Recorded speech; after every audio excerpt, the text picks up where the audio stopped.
Mochi is a cat. She spends her days napping and catching lizards, and her nights trying to catch a glimpse of her boyfriend, Zachary.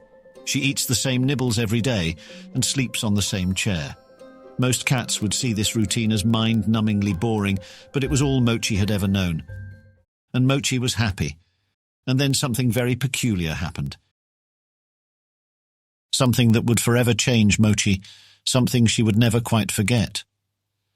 She was sitting on the floor that morning when she realized that not one single nibble had materialized in her food dish.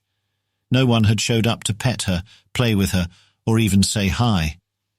Never in all her months at the house had this happened, this complete isolation. Mochi went to the door, finding it slightly ajar. Mochi had an irrepressible desire to investigate.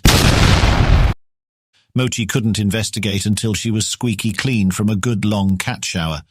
But now that she was sparkling, Mochi could surely find out what happened to her. Mochi just had to know how the lizard she stuck in the crack of the door last week was doing.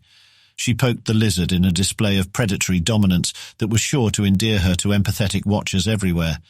But now that she was bored with the lizard, Mochi headed out of the porch.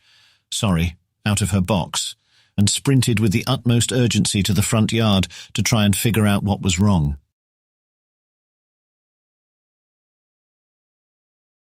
Mochi was a wise cat who always took the time to appreciate the natural splendor of Mother Nature's creations, but she really should be getting on.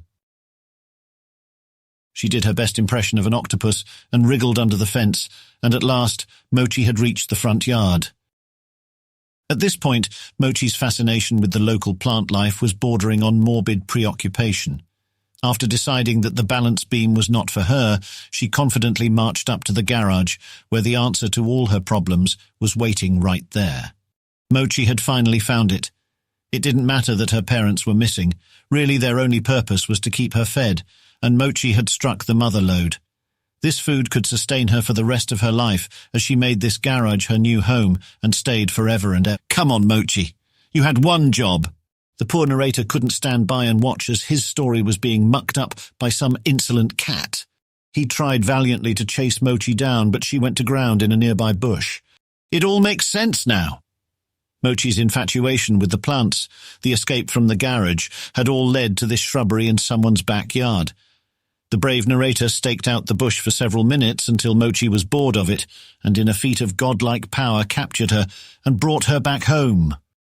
As the incredibly handsome narrator brought the cat back to her porch, he decided that he'd had enough of the Mochi Parable.